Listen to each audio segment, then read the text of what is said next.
portion of the news brought to you by McDonald's. McDonald's, I'm loving it. Member of Parliament for Pinewood Kalish Road tonight is crying foul and shame on a few thieves who stole a truckload of furniture set aside for the old folks' home in his constituency. Now, Don Davis tells us tonight that Roll says he doesn't want to expose the individuals, but he's appealing for them to do the right thing. What was supposed to be a kind gesture turned into a worst-case scenario for Pinewood MP Kalish Roll.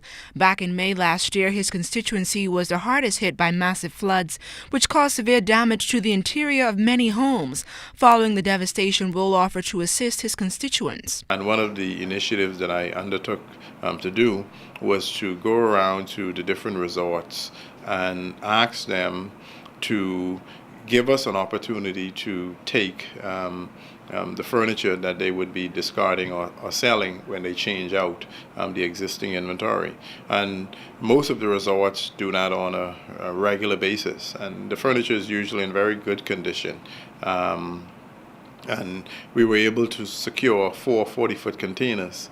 This was the second round of collection that we did. But some of those donations did not make it to their final destination, and Mr. Roll questions why someone would carry out such an unkind act, especially to senior citizens. The old folks home, whom we support regularly, requested some of the furniture, and they made arrangement with an individual that was supposed to deliver the furniture to the old folks home.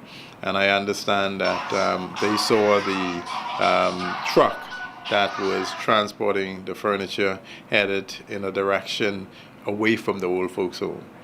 You know, so it was very disappointing. You know, it's a very sad state of affairs when individuals are so internally focused or so self-centered that they don't see the need to support others. Now, Office Manager Rosalie Wilkinson says they are following some significant leads into the case of the missing furniture. We've already made contact with the home to ensure that they have not received it since we've discovered that it's been missing.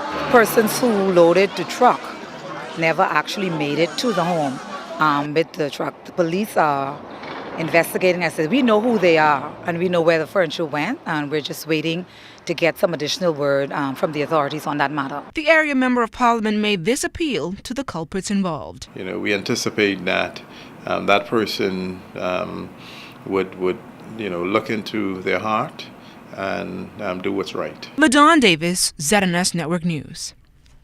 It's a short work week for the country as we observe the first Majority Rule holiday this week. The Cabinet Office announced that the Majority Rule Act 2013 has permitted this Friday, the 10th of January, to be observed as a public holiday and will be celebrated on that date annually. The Cabinet Office also advised that the provisions of Section 3 of the Public Holiday Act relating to the opening and closing of shops and businesses remain in place on Majority Rule Day as well. Prime Minister Christie says the government plans to honor the life and legacy of avid sportsman and Junkanoo legend Winston Gus Cooper, who died last week. Mr. Christie says after much consultation with Cooper's family and the Valley Boys, the government will do something benefiting for the king of modern Junkanoo on the first Majority Rule Day as well.